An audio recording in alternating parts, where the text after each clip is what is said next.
Hey, again, this is Dr. Robert Melillo. This is the Melillo Method Podcast, Everything Brain.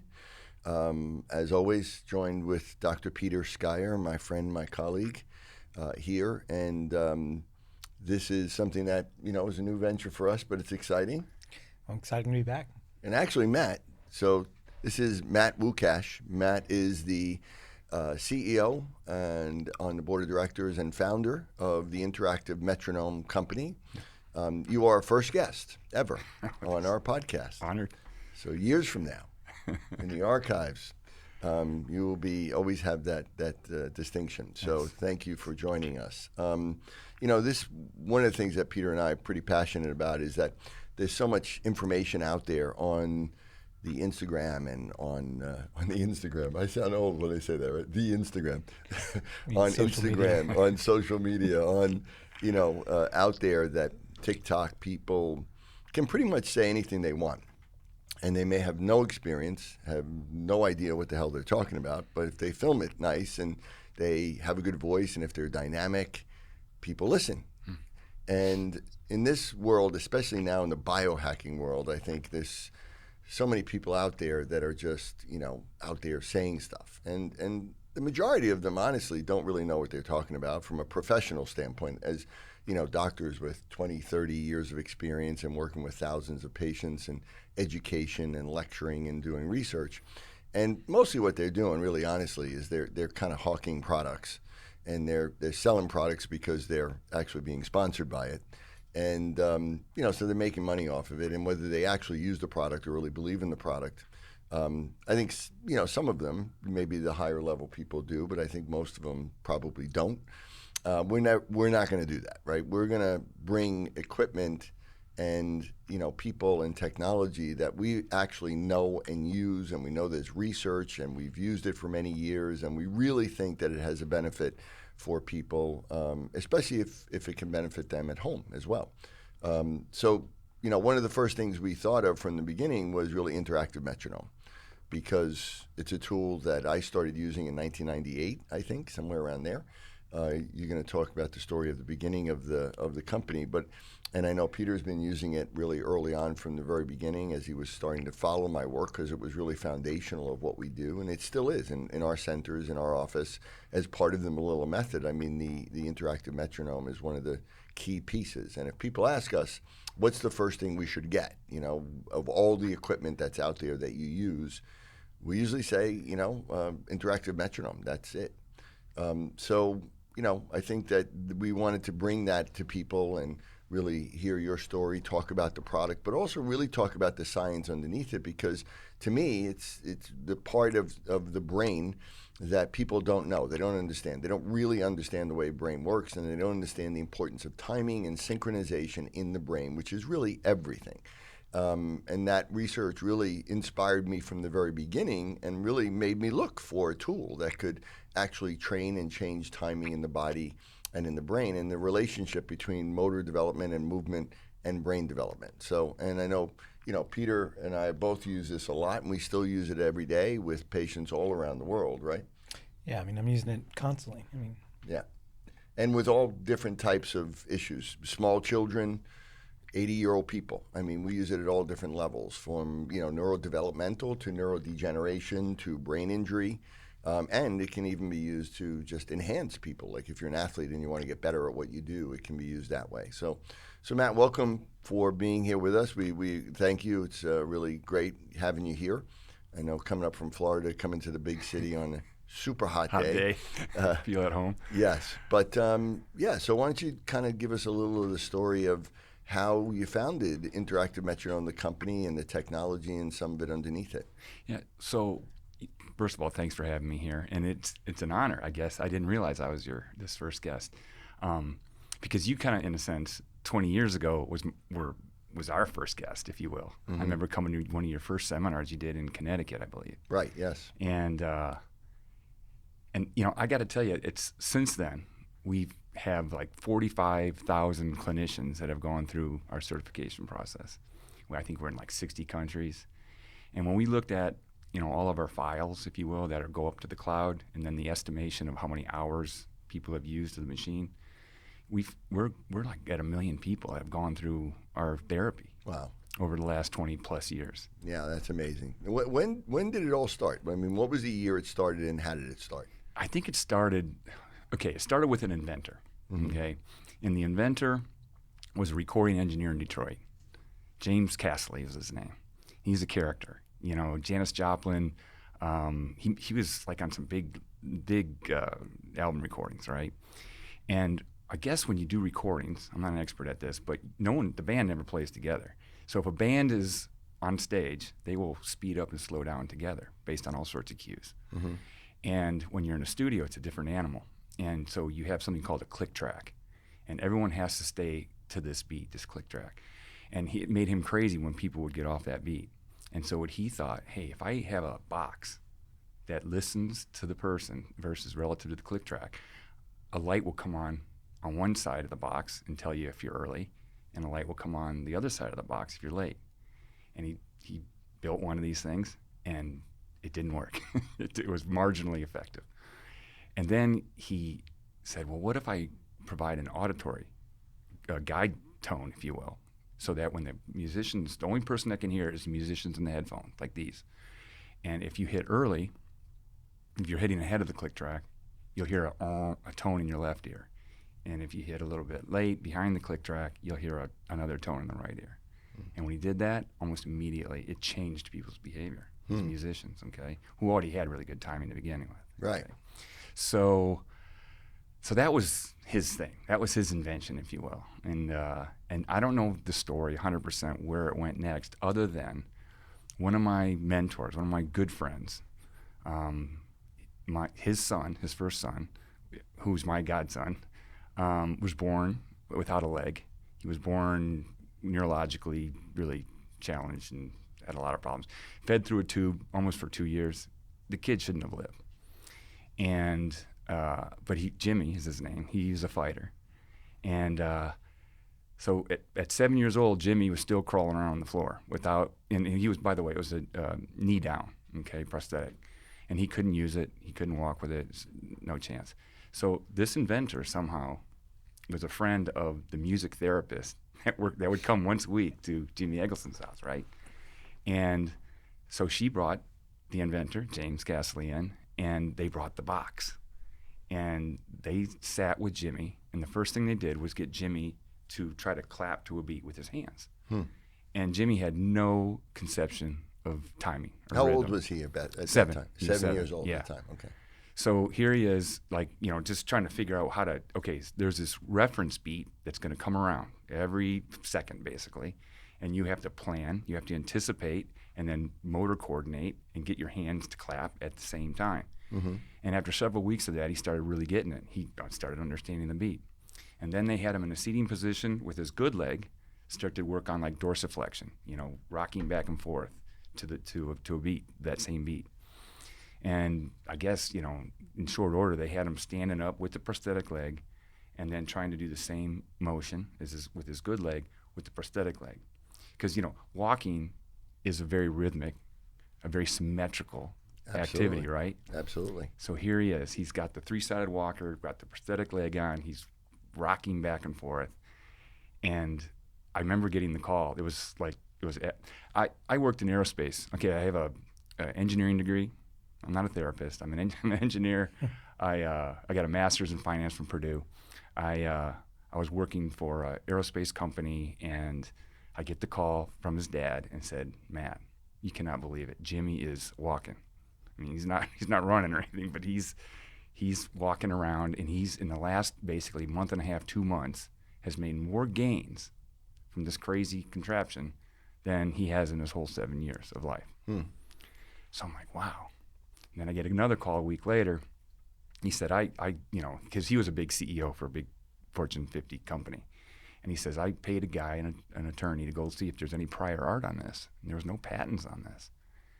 And he says, I'm doing it. I'm gonna patent this thing, and I'm at a stage in my life where I can't go commercialize it. I can't go help other Jimmys, but I got a guy that needs to do this. Who could you be? That guy? He's got a guy. Could you be that guy?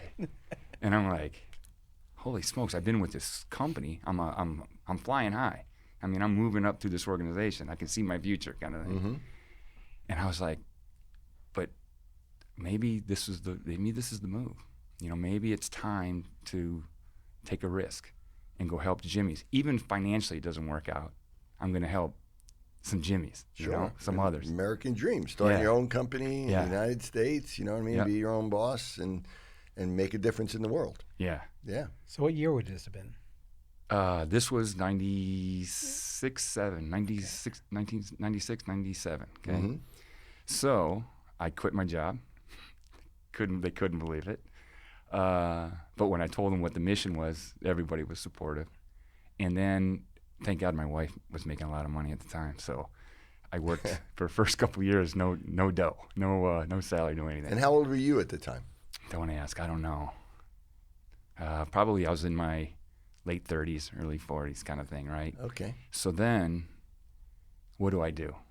I got to get this thing not in the big black box. We got to get this to work on a computer. Right. And so I went and I lived in Detroit at this developer's house, basically in his basement during the week. I'd fly there to Detroit from Florida every week, live with him.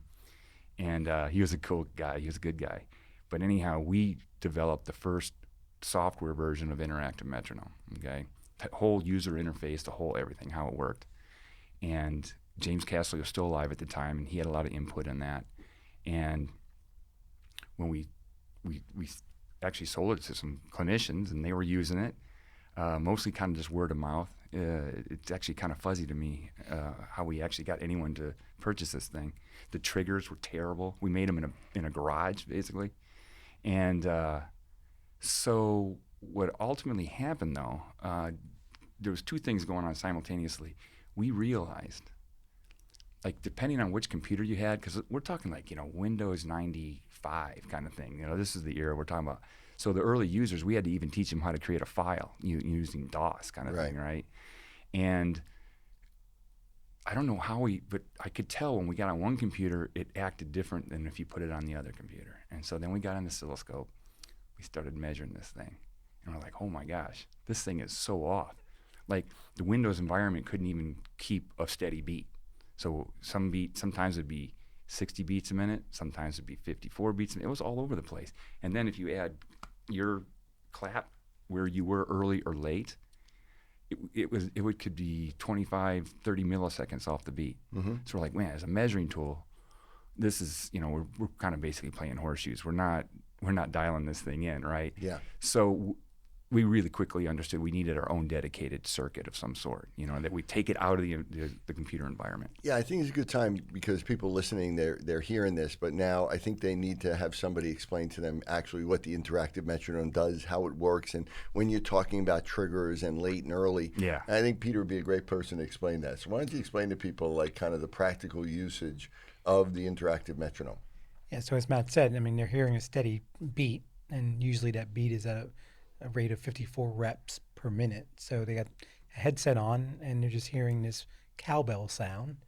And initially, when you're evaluating a patient, all that you're hearing is just a steady cowbell sound. And let's say we place a hand clicker, and we put it on one of their hands, and we maybe ask them to do just a circular movement. And now the goal of the interactive metronome is, okay, can I clap in synchronization with that reference tone? Yeah. Right. And then you created the computer program where, as you said, that now am I, in terms of milliseconds, able to differentiate, am I early or late relative to the reference tone? Yeah, and let me clarify that, because when you say a millisecond, just so everyone listening here kind of can get their brain around this, no one can stay on the beat. Yeah. There's 1,000 milliseconds in a second, right? Yeah. This machine measures microseconds. So if you're, milliseconds ahead or behind the beat, that's like ultimately, like, even great athletes don't have perfect timing. Yeah, I mean, I've seen it in where I've had some musicians in my facility come down and work on it, and they've been some of the best I've ever seen. But you take average Joe person, the average Joe person is probably 150, 200 milliseconds away from the reference tone initially, until we start obviously training into it. Yeah. Yeah, and that's important because the brain operates on the millisecond, and sub-millisecond time scale, at least that we know of, right? So that's important because we're trying to change the brain, and so we need to do something that actually works in the way and on the time frame that the brain works, which is... Yeah, and what makes this device so amazing is that we're looking at a timing mechanism in the brain, or obviously from a neurological perspective, we can look at imaging studies and we can look at fMRI studies, and we can look at other different imaging, but something to have so practical in the moment to be able to measure a time interval to the processing output of the brain. That's what makes this device so incredible, is that you can, like we've talked about, you can say, hey, you have a stroke patient, or you have a brain injury patient, or you have a child with a developmental disorder. Something in this moment so easy to do. We don't have to rely on something that like an imaging study to do that. But the interactive part is what makes all the difference, right? Because there are people out there and they'll use metronome apps, or they'll use some sort of timing. And, we'll do that with people or kids that aren't ready for it, where, again, they're trying to clap and you're trying to coach them, let's say, or even do hand over hand, and you listen to a beat. But you have no actual feedback. Right. You don't know, are you... I mean, I just had a woman yesterday who's, a nurse practitioner, very, very bright woman, and she came in the office, and this is one of the assessments we do, because it starts with an assessment that actually has an objective assessment that has data that you've collected over years, and you can compare based on age and, is this where this person should be? So there's normative data on it. Right. So we know, how a person this age, let's say, should be about this far within from the this beat, range. right, within the norm. And that really is important, because without that, then how do we know? So this woman, I was sitting down reviewing the results with her, and she was like, man, I feel like I nailed that interactive metronome. And she was at like 250 milliseconds. And she was like, oh my God. She gave her the bad news. I was like, that's the whole point. She thought she was right on. Like, she was like, I nailed it. Like, I'm in rhythm, Yeah, so what's a right on? A right on is at 15 ms or to 0. Yeah. So, to be 250 milliseconds out, or even some people that you see 400 milliseconds or 600 milliseconds. Yeah, and the norm is like, as we talked about last night, is it really kind of below 40 milliseconds for most people, right in that range, right? And so to be 250, and this is a woman who's, she had a concussion, brain injury, but, she was fully functional, very, very bright. But you can't tell. So the fact that it interacts with you and tells you too fast, too slow, slow down, speed up, that's what makes all the difference, because that's how you change the speed of your movement, which literally changes the brain and changes behavior. Well, so we're talking about two things that the machine or our technology does, though, right? The first thing is, like you talk about norms, right? It's an assessment tool. The human capacity of timing, what is that? It's kind of like, it's all about timing. We use that phrase all the time. But this thing, as an engineer, this is why I fell in love with it, because it's empirical. You can measure someone's timing, okay, as it relates to this motor activity. Right. And one of the first studies actually done, which was in Effingham, Illinois, they took 600 kids and put them through an early version of our tech, okay? And the kids were between the ages of 6 and 10. 600 kids, okay? They didn't get any feedback other than, here's this beat, we want you to use. Clap both hands, right hand, left hand. That's it. There were some really interesting observations that were just totally clear. One was, a 7-year-old is better than a 6-year-old.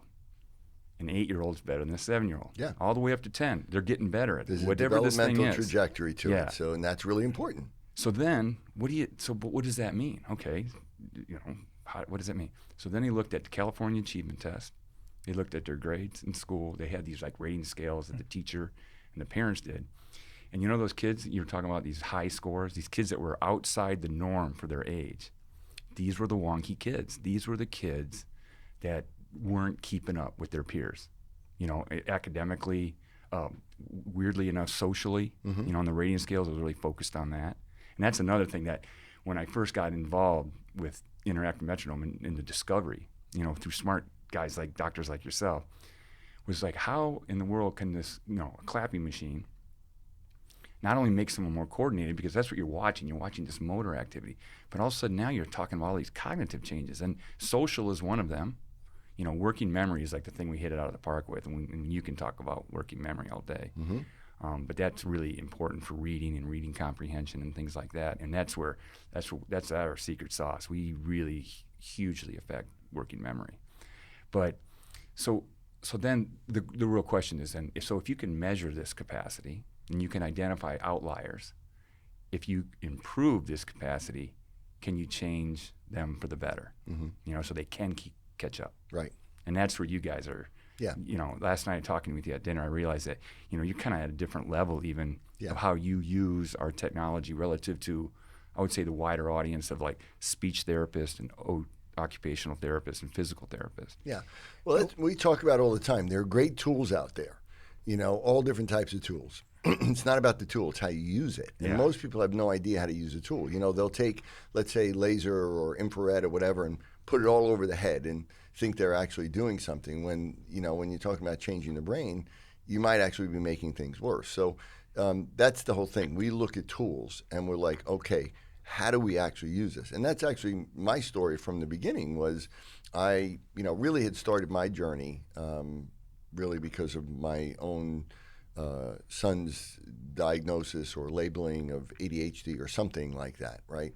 And I started really diving into the research and started compiling what later became my textbook and trying to figure out. And really the questions that were foundational for me was, you're talking about behavior, right? You're talking about social behavior and this behavior. And I remember I was thinking and I was saying, well, what is behavior in the brain? Like, what does it actually look like? Like, what does a thought look like in the brain? What is behavior? And then even a more basic question is, you know, what is a brain and where do brains come from? Like, when did a brain develop on this world in evolution and why? Why did it evolve? It evolved for a reason. And then I was doing a lot of research around there. And in the early 90s, that was when Bill Clinton called the decade of the brain. So all of this new type of imaging data where we could really look at the brain in real time and really look at the way the brain actually operates on a millisecond or sub-millisecond level and look at it and see it and time it, record it with things like, you know, EEG and computers at a whole nother level. And so there was this whole concept of functional connectivity that really became prominent, which really still is prominent in neuroscience. That's like the foundation of it.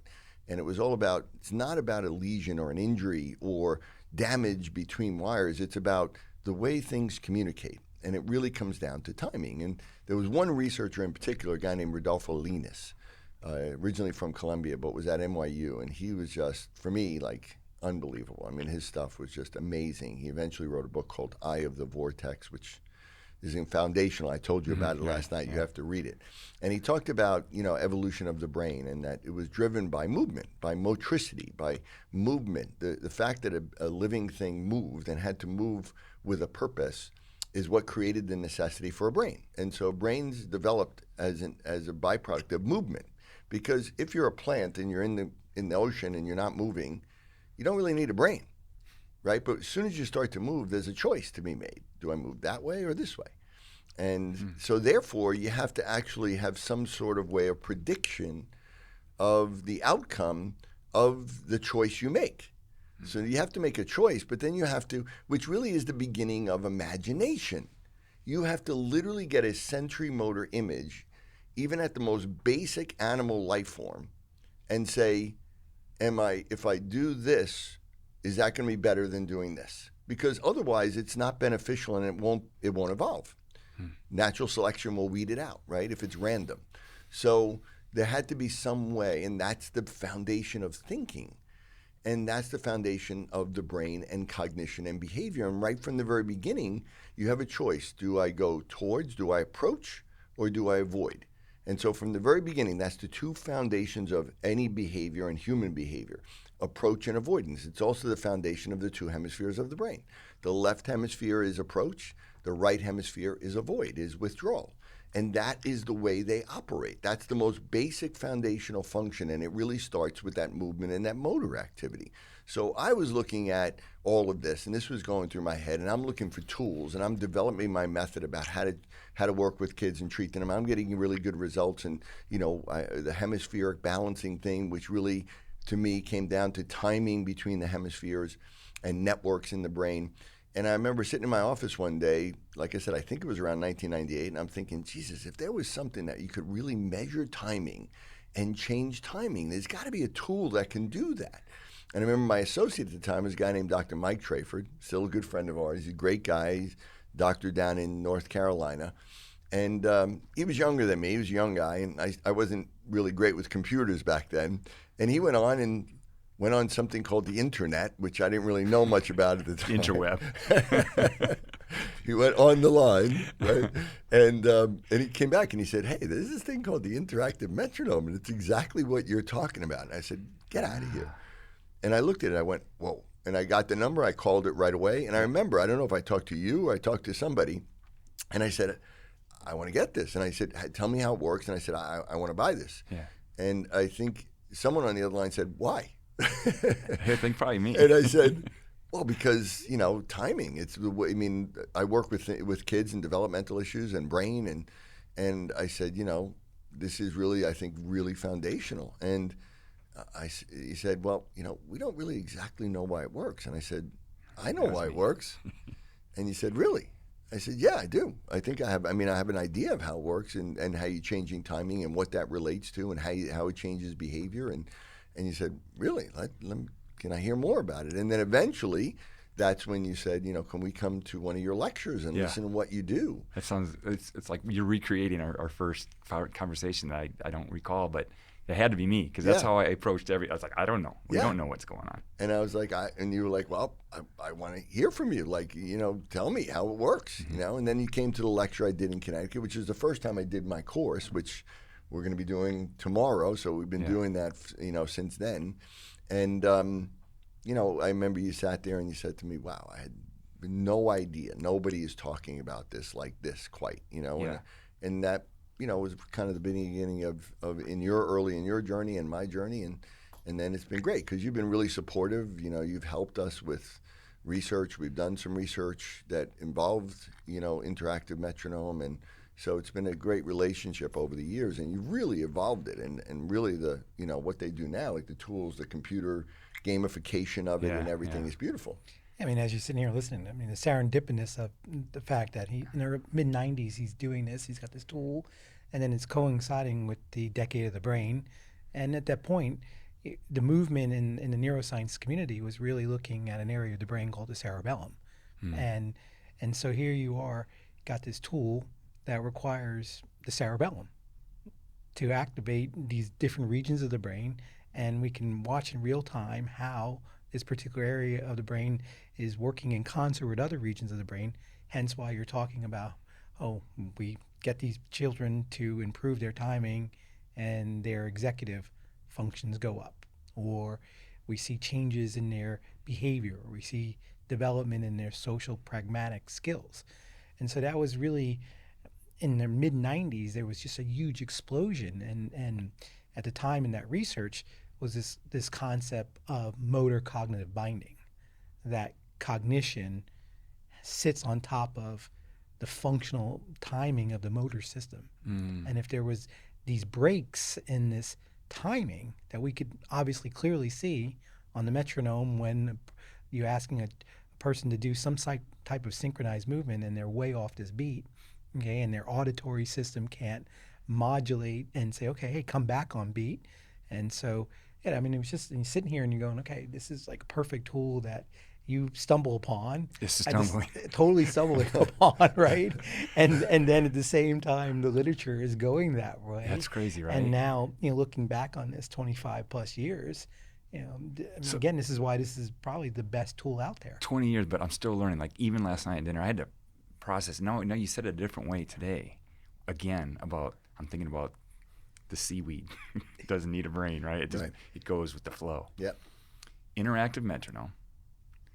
There's every time that beat comes around, there is a feedback mechanism that says you're doing good or you're not doing so good, right? So the reward, if you will, or the decision making that you were talking about with someone with a brain, about what to do motorically, it's just, hundreds and hundreds of repetitive decisions, even though it's kind of the same one, but it has a consequence. Your head or your behind, and are you getting better? Are you getting reward sounds? Those kinds of things.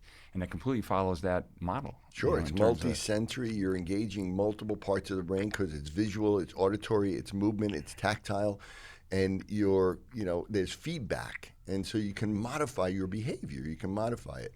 And that really, so when we talk about, what is thinking? What is a thought? Which is the foundation of behavior, of anything. Yeah. It really comes down to, as Peter was talking about, this thing called cognitive binding. This is what Rodolfo Linus really was the founder of, really understanding, is that, we have a metronome-like device in our brain. It's called a thalamus. This is where all sensory input comes into, and then it's fed into the different areas of the brain. So we hear and see and feel all these different things happening in our body. And he says that basically the brain is a reality emulator, meaning we're taking what we're perceiving in our world as reality, it's coming in our brain and somehow being reconfigured into that we actually have this image. But they all come through different channels. So sound comes through one channel, vision comes through another channel, smell, movement, gravity, all of that's coming in, and they go to different areas of the brain. And so the question was, how does that all come together? Right? Because a thought has all of that. Yeah. You don't hear something and see it in a different way. You blend it all together. You bind it. And how does it all become bound? And it has to be bound in time. Time is the glue that binds all of these areas of the brain together. And the thalamus is the metronome in the brain that in either side of the brain, separately in the hemispheres, they're oscillators that are constantly, the brain is constantly pulsing on and off all the time. Is that the little brain? No, the cerebellum is what you're calling the little brain, right? And so there's a link with the cerebellum, which is kind of the body, and there's a timing mechanism for the motor system. Got it. Because same thing, we have a metronome in our motor system that helps coordinate our movements, and then that was kind of transformed into a timing mechanism in our brain. And the foundation of consciousness and thought and everything really is based on that timing and that rhythm. And that's when we talk about brain waves, going from theta, delta, theta, alpha, beta, gamma. It's really how fast is that thalamus or other parts of the brain oscillating, and it's creating different brain waves at different speeds. But then that's being superimposed on a main brain wave, which is called a gamma brain wave, and that links it all together. And so the idea that the brain, there's so many brain cells and they're so far apart that we think that all the brain cells are talking to one another together. But that's impossible. It would take too long, and you have 100 billion brain cells.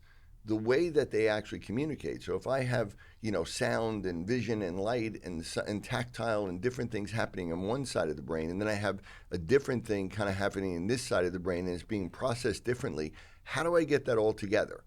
And it happens through time. Time is what binds them together, not actually physical connections. It's they get bound in space, and then as a thought, they kind of get frozen in time, and that's what a memory is, right? Literally, we have a phase, it's like the brain takes a picture of it, and that pattern of that electrical activity is your memory. And then when you call up your memory and you light up all these different areas, at a certain point, boom, it all comes together and you're like, oh, that memory. And so if you can't coordinate those things, then you can't learn as well. You can't form memory. And the more areas of the brain that we can bring together at the same time, the more mature we are, the smarter we are. So in children, there's a developmental trajectory. When they're small, they don't move really quickly. They're a little clumsy. They look like little drunk people, right? And they don't have great muscle tone yet. And their brain waves are very slow. 0 to 2, they have brain waves that are primarily in the delta range, and which is 0 to 2 hertz, which is very slow. And then as they get to like 3 to 5, they're in the theta range. And then above the age of 6, they start getting some alpha into their brain, which is 8 to 10 hertz, which is the operation of the motor system. And the cerebellum is at that frequency. So again, this is frequencies is what we're talking about. Frequency is timing. It's all about that. And then that evolves and that matures. And what we've been able to show in our research is when we're looking at anything out there that is neurodevelopmental and mental health and anything, which is basically everything is developmental, that it really comes down to this developmental trajectory, so that we know, like, people with schizophrenia and bipolar, they have a lot of slow waves. Why? Because their brain is still immature. And their movements are kind of clumsy. Why? Because their brain is still kind of immature. And their timing is slow and their timing is poor. So when you can change the timing in the brain, you're changing that foundational issue. But you have to create a balance between the timing, and that's the issue. You have to speed up one side, slow down the other, and get them to kind of match, which is what we do and what we use your tool to do. Yeah, So that's really the foundation of everything that we do in the brain, everything that we think of. It all comes down to that coordination and timing, which is really fascinating. And it starts in the motor system. And the thing that makes humans most unique is bipedalism. And according to Owen Lovejoy, the leading expert in the world on the science of bipedalism, the difference to be able to walk upright is all about synchronization and timing within the motor system. Like, we have a more coordinated timing in our body than any other animal, which allows us to walk upright, and we have to have a brain that was more coordinated to do that. Yeah, and in a sense more intelligent, right? Exactly. Yeah. That's where it grew out of. Cognition grew out of that movement. It came from it, which, in the old days, these early thoughts, when people started talking about that, back in the 1890s, when neurology was just starting to become a thing, and people said that there was some relationship to thought, and that the brain and the biology of the brain, people at the time said, no, we think different than animals just because God made us different, and it was just a God-given gift. It had nothing to do with biology. You can't equate us to animals. But then eventually, people came out like Darwin and other people and showing that it really was an evolutionary thing, and that it really, the main difference was in cognitive is it emerged out of the way we move differently, and that was related to one another. Well, so my journey has been so, even now when I'm hanging in there with this company, why I still keep doing this and still get great joy from it is the discovery of what is going on under the hood. Different people have all, the early days, I was listening to you when your story you just gave me a minute ago. There was a kid going to see Dr. Stanley Greenspan, who was like an autism specialist. He out of Bethesda. He had this whole the floor time thing. guy. Yeah, right. The so floor time every guy. kid develops basically the same way. And one of the biggest signs of like weeding out a kid and getting early intervention for a kid with autism is if they try to skip a step that all the other kids are doing, or if their timing is off. Which is something that we are really big proponents of, and we say all the time, and which now, traditional medicine is saying that doesn't matter anymore, by the way, right? They're saying that, like, crawling isn't even a milestone anymore, which is crazy, right? Crazy. This is post-COVID crazy world. But yes, so Greenspan knew that, and we've talked about that from the very beginning, and we teach it all the time, what we call a developmental brain blueprint. Yes. But now understand that traditional pediatricians and people are saying that that's no longer important, which is crazy. I didn't know that was the thing right now, but he used a term called planning and sequencing, which I'd never heard before. But he goes, if this tool can actually measure that, and you can weed these kids out that are not neurotypical, the kids that are 2-3 standard deviations away from what a 10-year-old put on the machine should be doing, then we gotta fix that. And so I can help you design studies that will support your efforts. And so in the beginning, the early days, we kind of focused on kids with developmental issues. Then we started doing neurotypical kids, like high school level. And we were moving the needle on those kids, right? Sure. So here are these kids that already know how to read, but when they went through a pretty aggressive IM program, in a big high school, Flanagan High School, these kids had like a 7% improvement in their reading comprehension and broad reading, which is a Woodcock-Johnson test. And the guy who was designing the study, he was the co-author of the Woodcock-Johnson, okay? Wow. And he thought this has got to be snake oil, Right. And now he's on our scientific advisory board. It's Kevin McGrew is his name. And he's a great guy. And so we learned from that. And he said, well, let's do that same study, but let's do it with 10-year-olds, okay? And then, the effect size. So the effect size wasn't that great on the kids that already knew how to read. Right. But when you did it on young kids that were just learning to read, think about what reading is. Decoding. So now you got to see a symbol, D-O-G, and you got to put that together and create the word dog, right? And there are kids, like you're talking about these snapshots you're talking about. Working memory versus long-term memory. Mm-hmm. That ability to retrieve D-O-G as one thing, dog, and not have to phonetically, I got to decode with my eyes, I got to sound it out with phonemes in my brain, and then make that dog. And then I got to do the next word and the next word, and now I have a whole sentence, and I kind of forgot what the first word was. But the more quickly I can do that, the more fluent I can do that. Right. And you can tease out working memory as it relates to how your decoding is versus auditory decoding versus, the different sensory system decodings. And you can time those things. And that's where we knocked it out of the park. This idea of like the C-top and the tower tests, which are the biggest predictor of kids' ability to read, we moved the needle like over 20%. Oh, you're impacting the reading network. Yeah. And now we understand the mechanisms that are happening between the temporal lobe, the occipital lobe, and the parietal lobe on the left-hand side, and how it's then feed-forwarding to the front part of the brain, the left frontal cortex. But that's all dependent upon the input coming in from the right cerebellum. Okay, so here we are, back to proprioceptive input being fired by this timing activity. Yeah. Okay, so now as we're firing the motor system and we're bringing that motor system into that sensory motor rhythm through the cerebellum and other parts of the brainstem, they're now going to fire across to the contralateral hemisphere and create those timing frequencies. Because when you look at a person who, let's say, is not a good decoder, okay, what does that mean? What does that mean to the person? Is that, well, here I am, I have to pick up the difference between sh versus ch, okay, from an auditory aspect. Or I'm looking at the paper and I'm going, okay, B looks this way and D looks this way.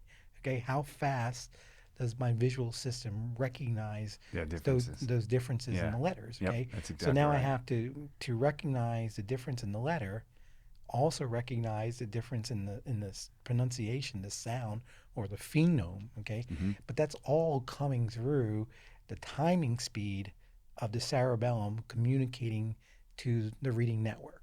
Okay, and so hence why, again, you could sit there and you can try to, like for me, in my early experience, was just try, hey, you got to read and read and read and read.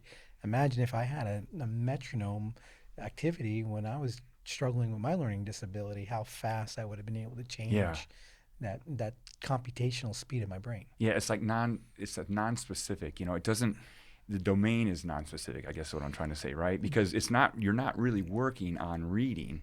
You're working on this foundational thing that then when you go and practice reading, it improves. Well, which you is actually, really you stumbled onto a funny word. You actually just used a term. It's called so in the thalamus, there are different nuclei that are specific for things like vision and hearing and other sensory input.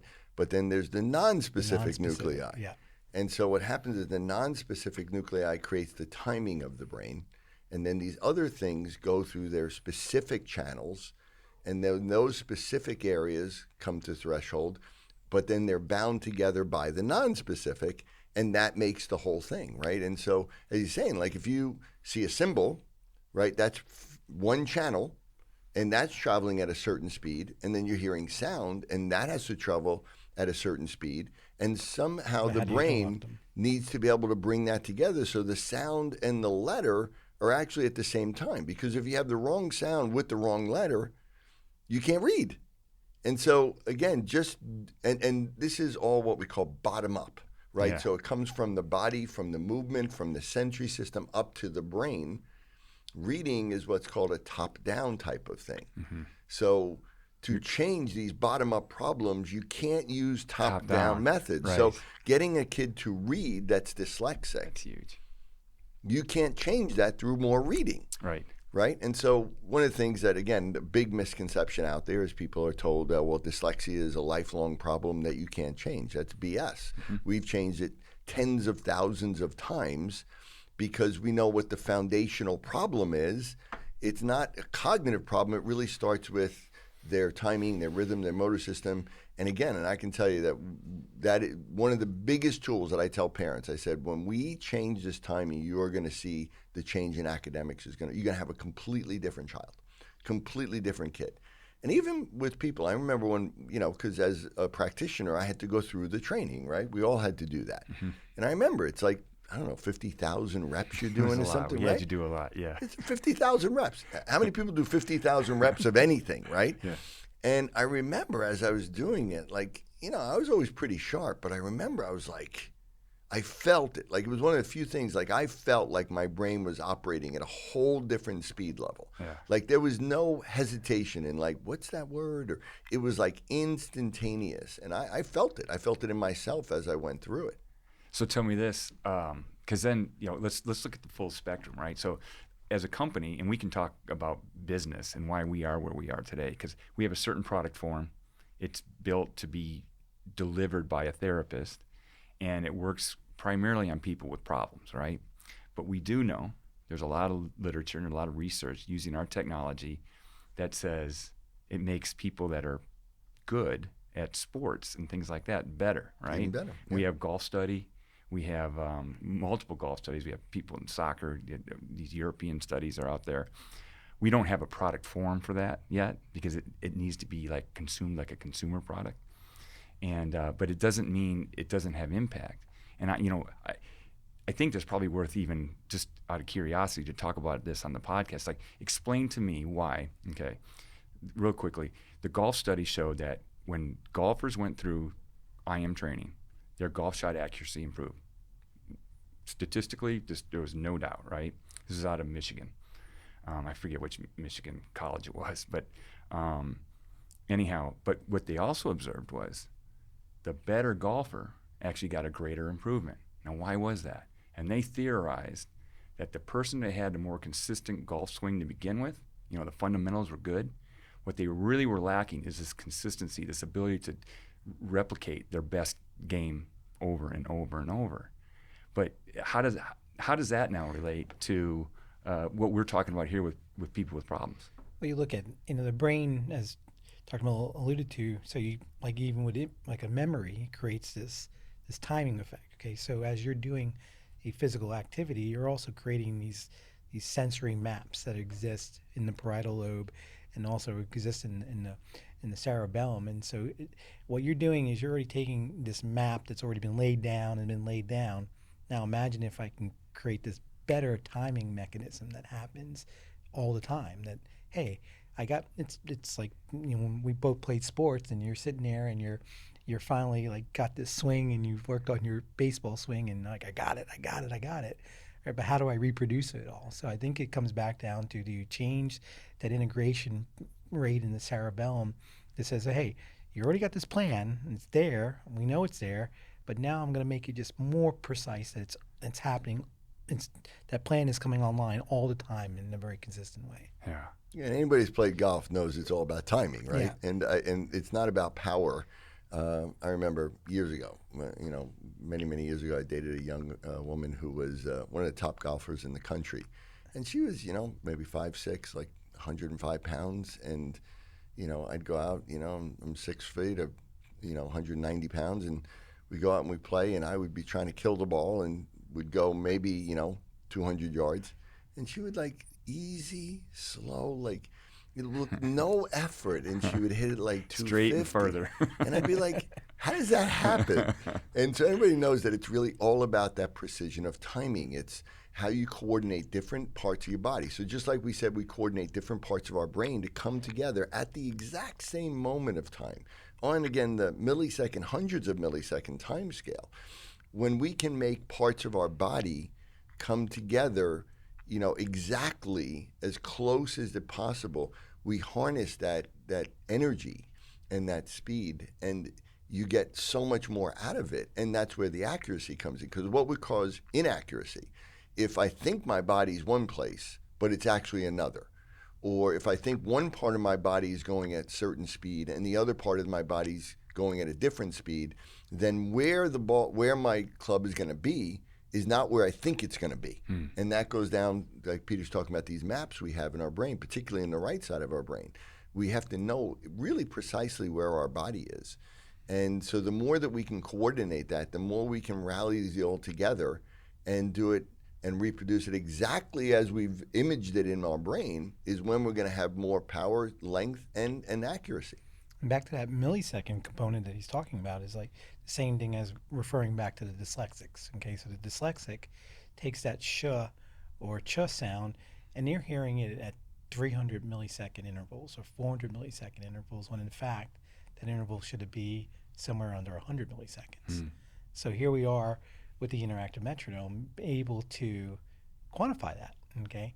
And that's what we've done in all the years of working with these kids for 30 years now, is be able to sit there and go, hey, your child has this decoding level or has this phonological awareness level. How is that happening in the brain? Well, here's why. Because I just did this long form assessment, this 14 different exercises, and your child's processing speed is, let's say, at 300 milliseconds off from the normative time.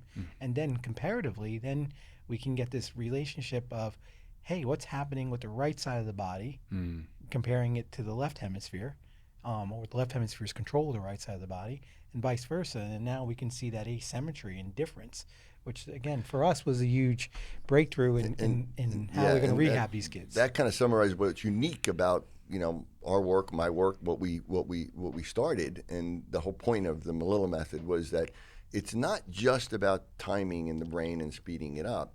It's about the balance of timing in the brain. And the right brain and left brain have different oscillators, so they can get out of sync with one another. The right thalamus can be oscillating at a different level than the left thalamus, which means that two sides of the brain, one side of the brain is much faster than the other, and we can't bring that together. And so what we see is one side might be too fast or much faster than it should be or more mature, and the other side can be really too slow. So it's not just about, that we have to change the timing and the speeding. People talk about kids with dyslexia or learning disabilities have auditory processing disorders or what does that mean, processing disorder? It comes down to a problem with speed, but what we know is that it's not just a deficit of processing, it's an imbalance. So, for instance, there's been studies on dyslexics that show that they have a deficit in what's called local processing, which is really left brain processing, looking at details, looking at things that come really fast and really quick. But they're better than most people on global processing, what the right brain does, seeing the big picture, putting it all together visual spatial at one, functions. Right? Whereas people with autism are the exact opposite. Uta Frith out of Cambridge showed this, that there was a problem with processing where kids with autism had a great advantage for local processing details. You can get a kid with autism come in this room and they'll see a speck of paper on the floor that none of us would see, and they'll be able to zoom in on it. But they have a great deficit of global processing, which is right brain processing.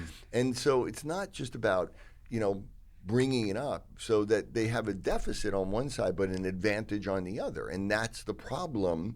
So it isn't just about let's just speed up the whole brain. No, you have to slow down one side, bring up the other. You have to bring them together. And so that's where we use it, where we may work specifically speeding up one side of the brain. And then that works to actually slow down the other side of the brain. But also when you're bringing your hands together, if you want to bring them in the middle and you're not moving your body in the same way, but you want to meet in the middle, and I have different tone on one side than the other, to get in the middle, I have to move one hand faster and one hand slower to meet in the middle, right? Because this hand, let's say it's normally moving faster because I have better tone and I have better awareness, and this side's moving slower. If I'm moving them together, what's gonna happen is I'm gonna be one side or the other. One side's gonna be faster than the other. So what you're saying is outwardly the motor, the activity you see with the left hand and right hand is somehow tied to the left and right brain? It's not like one side of the brain is doing both hands? No, the right hand is more related to the left side of the brain, and the left hand is more related to the right side of the brain. Not only from the movement control, but the sensory feedback. Got it. Because again, not only is the interactive metronome changing the motor, but it's also, you have to change the feedback of where your limbs are and how fast they're moving, where they are in space, so that you know how to control the motor output. So you're working on both ends of it, and the left side absence of an injury. This is absence of a brain injury or patient with TBI or concussion. Yeah, this is developmental. And we're talking developmentally. And someone who's done thousands and thousands of evaluations on these kids, you can sit there and see that there, as Rob's talking about, you'll see that difference in hitting midline. That the hemisphere that's processing at a faster rate is going to drive that contralateral limb in a faster way, and you'll see it in the upper extremity and you'll see it in the lower extremity. And so that's why the brilliancy of the long form that you did was at the end sit there and go, okay, let me add up the differences from right to left, or upper body versus lower body, bilateral. or the bilateral, and especially the bilateral. I mean, the bilateral ability to sit there and go, okay, hey, can I time with my right hand and then alternate to my left hand? It was just something that was so dramatic, and then be able to sit there and go, okay, now apply the Melillo Method protocols, change the integration, change the timing rate of the brain, and then 12 weeks later or whatever interval we choose to look at it, see that difference in that timing. That's what makes, to me, it has always made this technology the most powerful. Yeah, people, come to me all the time, and Peter, and with tools. Oh, this is a great tool. It can do things. And one of the first things I ask is there any normative data and research? If there's no, then don't even bring it to me, right? Until you have that. And then the other thing is, well, is there an initial assessment that I can use as a comparison? As a pre and post. Which has to be based on some sort of normative empirical data. Which should have a developmental trajectory to it, meaning that it's normative data for this child or this age, and that grows through the adult. And if you don't have those things, then the tool doesn't really have any value to me, because how do I know if it's actually working? And there's so many tools out there now that people are talking about and saying that, oh, I use this and I use that and I lay on this infrared mat and I do this. And there's no normative data. There's no research. There's no way of assessing where are they, and where are they down the road. And, so it may help. It may not help. It may make things worse. But if you can't measure it, it has no value. So that's why right from the beginning, when I found the interactive metronome, I was like, wow, it has normative data and it has an actual assessment, and we can redo that assessment, and we can redo it in a fairly frequent level, and it's accurate. That was a really valuable tool, but there's so many tools out there that don't have that. Well, one of the things I want you to ask you today, when I got your attention here, is we did a podcast on the Harvard study, right? Yes. And it had great outcomes. It showed that it needs more research. It needs to be further understood. And someone should go out there and get a big NIH grant, right? Because this is important stuff. Absolutely. But I would like to hear you talk a little bit about what they saw in the fMRI, because I think that's like the first time in all this research we have. You can go back and look at all the stuff we have, which is all over the place. I've never had where we actually had a physical, you could see there was a physical change. Like the brain physically could be seen changing with enough reps. Right. Yeah, so, with all of this, and I've always been on a mission to do the research and, prove what we're doing, but really to, advance science. And so several years ago, I was invited to speak at MIT. That's an interesting story for another day. But it was really their artificial intelligence department, and the head of it had read my textbook. And he was like, we don't know why we can't create a computer that thinks like a human brain yet, but it has to do something with embodiment, with having a physical body. And we don't know why. But in my textbook, talking about evolution and brain and development of timing and bipedalism, he said, I think there's an answer in here. So anyway, I went there. 2 Harvard researchers showed up. That were associated with McLean Hospital. One's a psychologist, one's a psychiatrist. And they came in, and one was a father of a boy with ADHD, and that's why he was there. And the other was a really well-known psychiatrist who had, done a lot of work on looking at hemispheric work and brain asymmetry.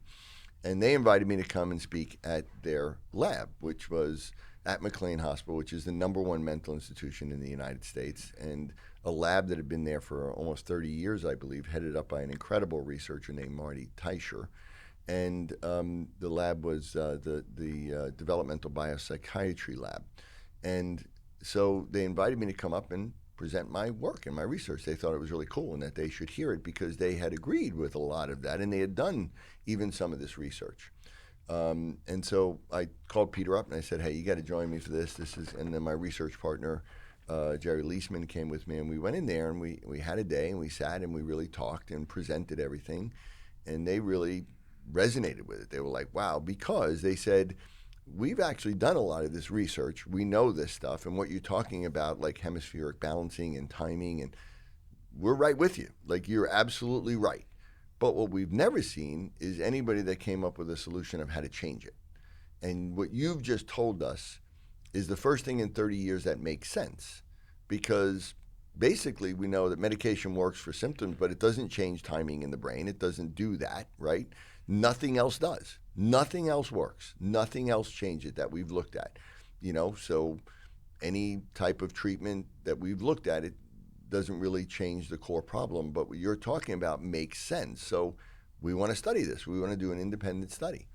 And so at the time, we were a new company. We didn't have a lot of money, and so I said, okay, how much, what look in, and so where the funding going to come from? So we looked at different funding sources, whatever, but different things.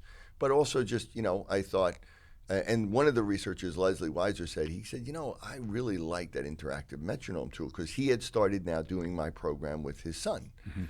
And I said, you know what, that's a good thing. Why don't I suggest to them that they bring interactive metronome in on this, mm-hmm. right? And we do that with my work and my program with interactive metronome. Yeah. And that's when I called you up and I said, hey, you want to be involved in this? And you said, yeah, I'll give them the equipment and whatever. And it was an independent study, so it was independent of us. We didn't have any control over what their findings were going to be or anything.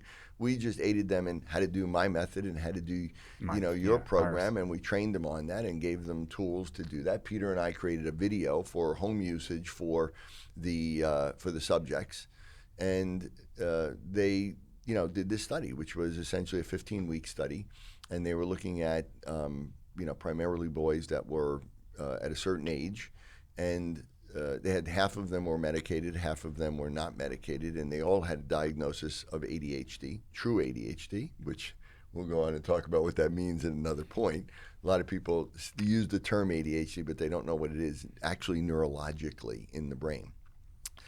Almost all kids with real ADHD, type 3 or type 2, it's really a right brain deficiency and overactivity in the left, and they agreed with all of that. So anyway, what they did was they did this brain imaging, and as you know, that there was a thing called the Human Connectome Project, which was like the Human Genome Project. Mm-hmm. And so trying to develop like this connectome map in the brain, like, a model of how does the brain connect? What's the white matter connections look like? What's the wiring map of the brain, basically? And there's, I think, 6 facilities around the world, and they were one of the facilities. So the machine they used was like, cutting edge. So it was the best machine in the world. And so they did a battery of neuropsychological tests and something that they had developed called a quotient machine, which was a way of really identifying ADHD, which was using a psychological measurement, but also what they did was they used infrared cameras to measure the amount of movement of the head in the body. And they used both of those things together, and they had the most accurate way of diagnosing ADHD. Mm. And so these kids went through the program, and then afterwards they were retested and they were re-imaged. And what they found was that there was a significant difference. And what they did, by the way, also was the kids that were medicated 24 to 48 hours before they were retested and initially tested, they were no longer on the medication. So the medication wasn't having an effect. Right, so we wouldn't say that, they were better or worse because one was medicated, one wasn't. Right. At the time of the testing, before and after, they were all unmedicated. Right. And so it was apples to apples. And what it showed was that there was a significant difference, that there was a difference that was even beyond what was seen with medication, as far as their improvement in attention and focus and in these objective measurements. But one of the things that really stood out for me, I remember when they brought me into the lab at one point to show me these results. They showed me this quotient machine, which they had developed. And they showed me, where it measured the attention part, but then it also measured the hyperactivity part. So it literally was this kind of grafting that measured how much motor movement there was. And kids with with ADHD, they move more, and they see it on the camera. Mm-hmm. And they have normative data as to how much someone should move at different ages. And then they have also the measure for attentiveness. And they showed that, they compared medication to the study that they were doing with our tools. And they showed that it was pretty comparable with what medication did for the attention part and what our program did for the attention part, right? Like it got better, a lot better. But the big difference, and I remember looking over at Marty Teicher, and he had actually a smile on his face. And Marty doesn't smile all that much. He's a very serious guy. He's a serious guy. And I looked over and I was like, I wasn't quite sure what I was looking at and but I knew that it was something because this guy had a big smile on his face. And he said, look at the motor score. And I looked at it, and he said, we have tested everything, every drug, every procedure, anything you can imagine. Nothing has ever changed the hyperactivity, the motor hyperactivity, the amount of movements that we record on an infrared camera. Nothing has ever touched that. In this program, this was early on, this was like halfway through the study, they said, not only did it change it, it normalized it. And he said, we have never seen anything like that before. And that's when I looked over and he had a big smile on his face because he was like, this is incredible.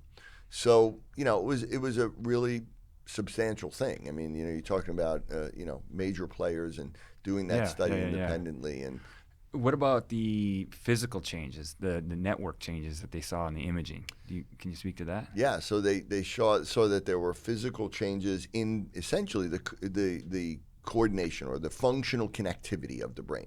They actually showed that some areas got bigger, like physically changed. Yeah. Right? So actually grew, like you're growing a muscle, you're using it. Yeah. And they actually showed that there was also changes in functional connectivity, and they showed that there was greater synchronization where areas in the right hemisphere that were underdeveloped came up and got faster, and areas in the left hemisphere that were overactive and created more of the hyperactive movements and overactivity actually came down. Huh. And that the communication between and the white matter literally grew, got bigger and thicker and more connected. And so gray matter and white matter physically changed, but most importantly were the functional changes in things like the cerebellum and the basal ganglia and certain areas of the brain that are related to movement and cognition. And so there was an actual change in the brain, not only in the neuropsychological measurements and in the functions, but literally in not just the physical, but more importantly in the timing and the coordination and the synchronization. Well, thanks for that. Yep. Yeah. And that's something that medication does not do. Can't do it. So, so it's just a great tool, and there's great studies. You've also done other studies that have been pretty cool. Sure. Yeah. Nina Kraus is one of our researchers that is forever likes our technology. She is a board member of ASHA. She's out of Northwestern University. She is one that really, how would I describe it? She's pretty cutting edge as it relates to how kids hear with an impairment in particular. She's got a machine, literally, that it's all these electrodes that go on the head, and I can't describe how it works and why it works, but it seems to be very interesting to the NIH, and of which she's a board member of. Is it QEEG? Is it EEG? It's her thing. Is it like it's a like cap? It's a cap with lots of connections, more than I've ever seen. That's QEEG. That's what we use that in our office, and we use it in our research as well too. She can play back what the kids hear. So let's say hear a song, and then the machine captures how that kid is listening to the song. Wow. She can see the millisecond delay from what the real, here's the song. Yeah. Here's the pitch, it goes up, it goes down, there's a timing, there's a lot of aspects to what you're hearing. Right. And she can show, model, overlay the two waves and show how the one kid's not hearing like the other. Right, so she's probably using some brainstem auditory evoked potentials where you can play a sound and then you can actually measure how long it takes from the ear to where it's actually registered in the brain. So you can actually see. is somebody hearing it in their brain, and how fast is it getting there, and is there a difference in the right side and the left side? Which, by the way, there was a good researcher out of Rutgers that showed that kids with autism have serious delays in their brainstem auditory evoked potential. She looked at thousands and thousands, because many kids normally, when they're born, have that test to see if they're deaf. And so that, like, I think she went to Florida, and there was a database of tens of thousands, and she was able to go back and look and say, what of these kids are autistic, and was there a difference? And it showed that there was a delay. And again, that relates to a lot of my work, where she showed that it was immaturity in the development of the brainstem, which led to slowness, and that kids with autism had immature brainstems. So, she's that's probably looking at a similar thing. Well, but she also talks about what was really cool, and this is like COVID came, and we got zero out of it. And as a matter of fact, I'm trying to figure out how to resurrect it. What happened? We were one of 5 technologies that were invited by the NIH to be presented on stage at the Music in the Brain conference, which is at Kennedy, in Washington. Okay, yeah. And Nina presented on our behalf. Here I am having a mental block here. Who's the drummer for the Grateful Dead? Mickey. Oh, Hart, Mickey right? Hart. Yeah, Mickey Hart. Right. Mickey Hart. He's up on there talking about how rhythm's so important to, like, how language and this and that. Kind of talking real 30,000 feet. But she got in there and started talking about interactive metronome and her observations about it. One of the things I'm not going to do justice to, but she talks about there's 2 different kinds of rhythms. So there's this one like we have, which is the consistent beat. You're planning your sequence, and you're coming around to this consistent thing. But the other one was like dun dun dun dun dun dun dun kind of thing, right?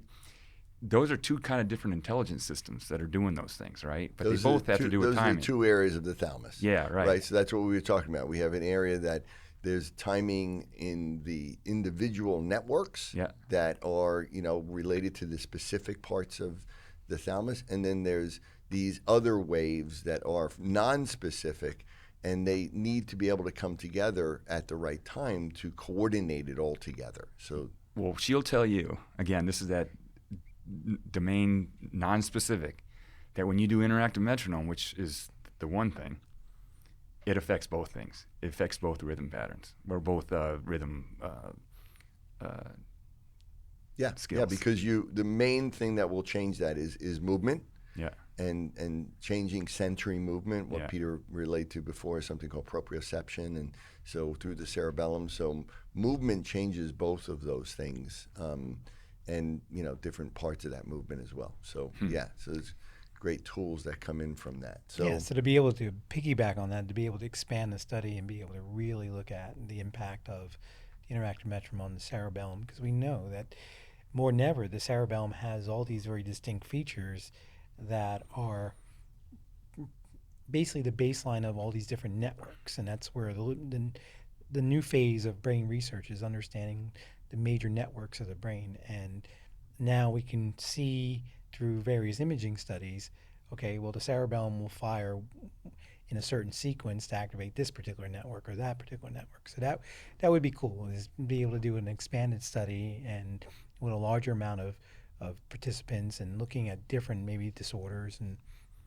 and the only things really, to me, even now, that really change timing is your tool and then music. So that's been kind of studied, and it's shown that music training, if someone is trained in music, that they are, and we find that, like you said, like, remember, I think Zach Brown came into one of our offices years ago and went on the interactive metronome. And if you've ever seen Zach play a guitar, he's unbelievable, right? He's so fast, and he kills it. We're like, what was it? I think like his millisecond average was like 3 or 4 like, milliseconds. Right out of the blocks. Right out of the blocks. No training. No training. Right, no training. Like So he got it though right away too, didn't he? He got. He got he's it. like, I understand how this thing works. Yeah. And then even when giving him a complex task, and I remember the day, like it was yesterday, that he's like, all right, what else you got for me? And we'd put him on a wobble board, we put him on all these booster balls, and didn't matter. Yeah, I got this. He's dialed. Yeah, he was dialed in. Athletes are that way. You think these big jock NFL guys. We did the entire Miami Dolphins squad. They were dialed. They were just better than normal humans. Right. Miami Heat. We did everybody that was within driving distance of our offices down there. Right. So that brings up a great point, because I'm actually working with this 14-year-old girl out of Houston right now, and she's trying to be a competitive skater, and so like a figure skater. Figure skater, Yeah. yeah, and so we put her on the IM, and she'd gone through some other people, and they were working with the IM, and they looked at her scores, and she was about 40 MS. And she was at one point maybe around about 100, and it came down to 40. And I said, it's not bad. I said, if we were talking about her just going out and being normal, okay, right. But here's mom and her, she puts in like this crazy schedule, about 6 to 8 hours a day of training and everything. So they reached out to me a while back, and I said, well, what do you think we can do? And I'm like, well, for you, I think we need to get her down to about probably like 15 MS and maybe even better than that. And so that's where we're at now. And but the cool of her doing this now is that she's starting to show where those 40 millisecond are going down to like 16 or 18. I looked at it the other day, and so she just went and competed in a competition, and she's done better. And because her mom's biggest thing was that even though she would go and work out for 6-8 hours, that she actually had to work so much harder than all her other peers. And then there was always just these little minute timing mechanisms that were off in her jumps and everything. Yeah, and couldn't really, repeat them. Yeah, and that's back to what we were talking about earlier, that idea of being able to be on time all the time. Yeah. And so now that's where we're at with this. It's going to be interesting to watch over the next couple of months as she continues to do more competition. She just worked with a great coach and was just really refining her jumps and everything. But that was the biggest thing. So I personally feel that once we get that number probably down to where she's 15 MS, and I even told her it'd be awesome if maybe we can get her. So the other day she gets on there and she was at 14.69. Wow, that's good. And that was over about 200 reps. Yeah. So at some point, she was dialed in at maybe 3 or 4 or 5, because we're looking at that average over 200 reps of 14.69. So to be at that, and so her super right on percentage is the percentage of how many of those hits were dead on. Was at 60%. Wow. So we're talking about like these superhuman type of events that can happen with this technology. Yeah. So the overriding thing here, to make it practical for people, what does this all mean?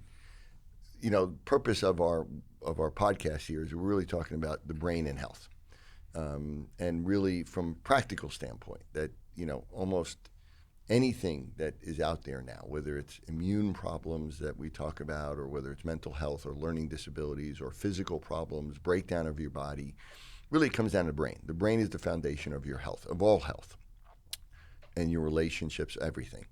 And the bottom line is that your brain regulates everything.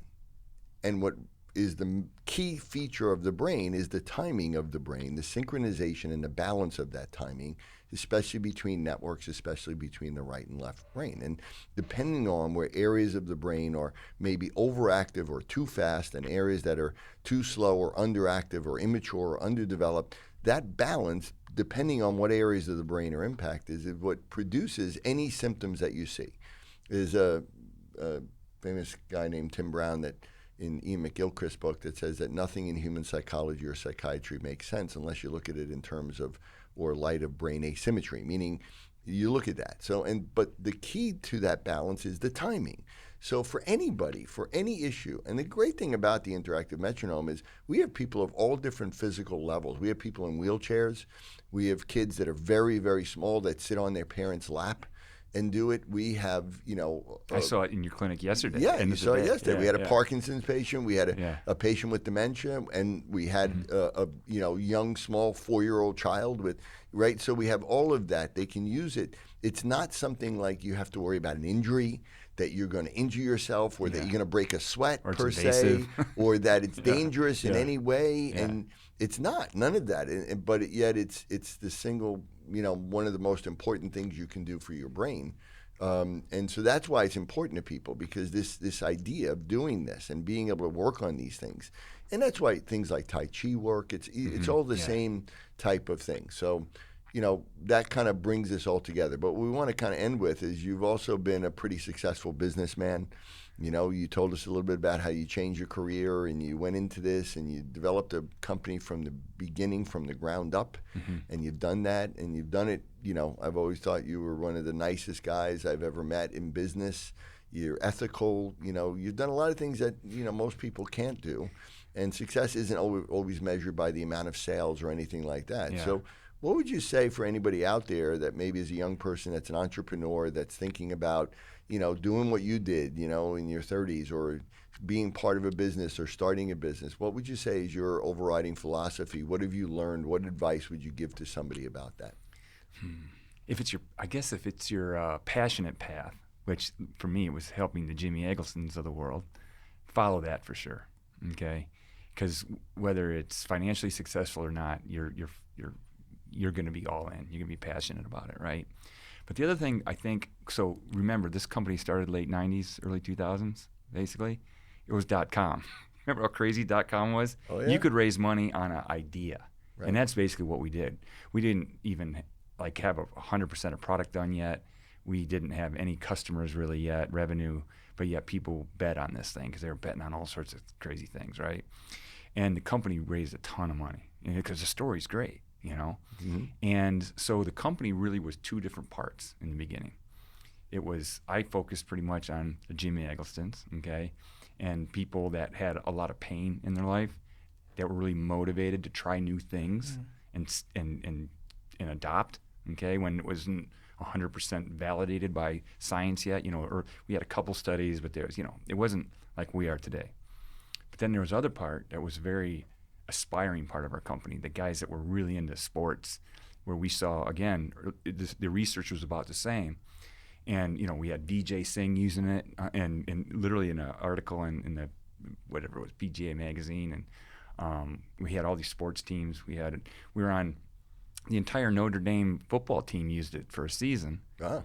And on game day, Notre Dame against Michigan, we had ESPN did like a full, 5-minute piece on us. Wow. With the coach talking about it. I mean, it would have been like a $2 million ad thing. Yeah. But we didn't have anything to sell anybody. There was no product. There was no thing. Oh, that's funny. And so we squandered tons of dough on this aspirational side of the house. And we didn't have the product form ready. So we had to, that was probably the pinnacle of the struggle of this business, was where we had to kind of sever. We had to go down a path. So I guess my business advice to people when they have something like it's a double-edged sword. This thing works from people with problems to aspiring athletes, right? We were talking about.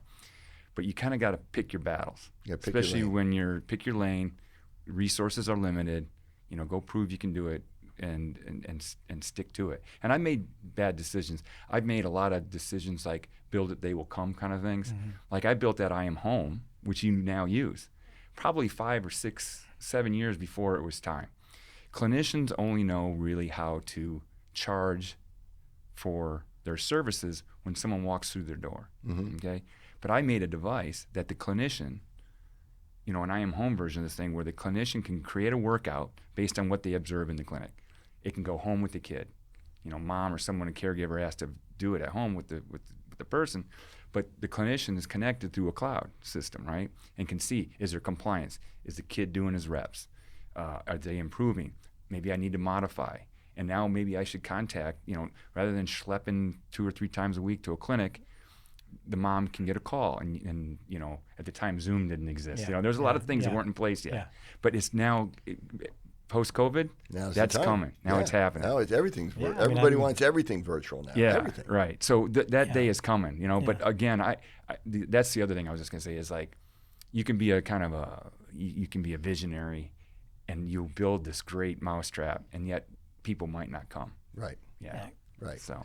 Yeah, but you have to have that vision. But, again, it has to be something that is practical and useful and makes a difference. And like you said, I mean, nobody I've ever met that has really achieved a certain level of success hasn't failed a lot along the way and really learned and modified their behavior and all of that. Yeah. So that's great. Really good advice. Really great. Good story, too. Thanks. Yeah. This is fun. Yeah. Yeah, I didn't even know all this about your company, so that's why it's funny. Last night I said to Matt, he started telling his story, and I said, tell me the story because I'm dying to hear it. And he said, let's save it for tomorrow. Exactly. So this is the first time we're actually hearing all of this. So we're all on the same page. Any other, like stories or anything that you kind of think of and want to relate? I think the future, another one of these kind of futuristic thoughts, is that not only is remote therapy going to be an important aspect. I think Medicare, I think home health is terrible in our country right now. Mm-hmm. Okay. And so a big part of our business is like, these giant rehab centers or, like Encompass Health and things like that. But KPMG called me the other day. They're going to change the way home health is going to be done, right? And so with technologies like home therapy that can be delivered by low-cost people, but that still can be monitored by high-cost people like doctors, are going to become, and there's not a lot of these technologies. We're there already, right? Yeah. Another thing that I'm really excited about, I'm working with a company, and they have it's a remote patient monitoring, RPM. Okay, that's the other buzzword right now that's being thrown around by these consulting companies in the medical space. What does RPM mean? Remote patient monitoring. Right. So I was talking to you about an Apple Watch that literally 24 hours a day watches the 3 things that go wrong with a Parkinson's patient, which is slowness of movement, tremor, and then whatever the result of the drugs that they're on, how it affects them. Mm-hmm. And this watch is FDA approved to measure those 3 things. Now think about how medical is done today with Parkinson's patients. They get put on meds, they go see the doctor, then they go see the doctor a month later, maybe a couple months later. What's the doctor know about that patient? Yep. Yep. What the patient says to him? Oh, and then if you really look, the people that are using their product right now are the drug companies, because what they look at is, if this guy takes this amount of med, this dosage at this time, what are those 3 things doing to the course of the day? Right. Oh my God, we got to lower the dosage, but Right. maybe spread it out through the day, because they're getting real time. But think about how backwards our medical system is, because that same doctor, he's going to have somebody or himself stop doing people walking through the door. Right. And now I'm going to have to go onto a machine, go into the cloud, and look at all my patients that are out there, Right. and make adjustments based on this incredible amount of data that he's never had access to. Right. So it's going to change behavior. And that's part of the problem right now, is because you have major insurance companies and everything. And a lot of my friends that are doctors and MDs in particular, they're being told what medication to use by some person that works for an insurance company or a nurse who's monitoring this and doesn't have their education, their knowledge, Mm-hmm. but they're just looking at the data and they're saying, oh, you have to use this medication, not this medication. And they're like, wait a second, I'm supposed to be making the decision. So there's a lot of issues. There's a lot of issues still in that. And even, when we talk about Parkinson's, what is Parkinson's? What is the tremor? And when we talk about someone with a tremor, people don't realize that right now my hand is here and my hand is tremoring at 8 to 12 times per second. So literally it's going like this, but so fast that you can't see it. Not just me, everybody out there, right? That's Rudolfo Linus talked about this. And again, it comes from the cerebellum. It's about 10 hertz. Okay. And a Parkinson rhythm is around 4 or 5 hertz, which means if you take the normal rhythm and you slow it down in half, you start to see it. And you get a tremor. So the tremor isn't something that shows up mostly and is abnormal. It's actually, in many cases, just a normal tremor that is slowed down because the timing in the brain slowed down. And that's ultimately why they move slow, like you said, bradykinesia, the slowness of movement. Yeah, that's right. Because the timing in their brain, their whole brain is slow, especially on the left side of the brain. Yeah. So again, we could take almost any disorder that you could talk about and we could relate it into neurological and into timing terms, and then that could be related into like the immune system and the autonomic system. So there's such an overlap of all of it. The Parkinson's study we're talking about right here, just to finish that thought, was, so we're the RTM, the remote therapy, okay, and they are the RPM, right? So we're going to combine these 2 things where most of the therapy is going to be done in the patient's home, okay, with our home product, right? And the watch is going to be watching them, okay? Yeah. The watch is going to be measuring what's going on. Because here's the thing. We're like a drug company in a sense, but we're not pharma. And I think the carryover, what we observed anecdotally when we've had studies in the past, is that people who do interactive metronome that have Parkinson's, kind of mid-level Parkinson's, there's a carryover that lasts some period of time. And it probably is contingent on how much dosage they get of IM. Mm-hmm. But so if they do IM, all of a sudden they're get-upping and going, right? They're able to go up the stairs and shower. They're able to have a dinner. And we don't understand that relationship because we never had a machine, a technology that can measure that effect and what that carryover is. Right. I'm really excited about that. Yeah. Actually, I think that's cool. It's very exciting. So, again, we want to thank you for spending this much time with us and telling us. People want to find out more about interactive metronome or you. Where do they go? InteractiveMetronome.com. That would Okay. be my best, you know. Okay. And they can just go on there and go on your website and find out all information. You'll find a lot of stuff. Or, go to a local practitioner like there's OTs, PTs, speech therapists, Yes, you go to chiropractors. you go to there's a part on our website called Find a Provider, and you can type in your zip code and you can see everyone who's gone through our training, and that includes people from other countries. We got all the different countries, Yeah. So. Okay, well, it's great. Thank you very much. It's been a lot of fun, really enlightening, and hopefully a lot of people got out of it. What'd you think, Peter? I thought we did a good job. Knocked it out, huh? All right. Try to So take something complex and make it simple. So not too bad. go back outside on the hot streets of New York City. We have a course to do this weekend, but thanks a lot, Matt. It was great meeting you. Look forward to working with you, and I hope people really seek you out. It's a great tool. It's incredible, and You've always believed in improvement. it. And that means a lot. Not blind belief. No. It's after literally, we probably have half of those million, But- half of those uses that you have between. Because a lot of the doctors and therapists and people around the world using it, quite honestly, are because I've lectured to them, and from the very beginning they started doing this. So it's really a belief, and it's something that really works. So thank you. Okay. Thanks, gents. All right. We'll see you all next time. Bye.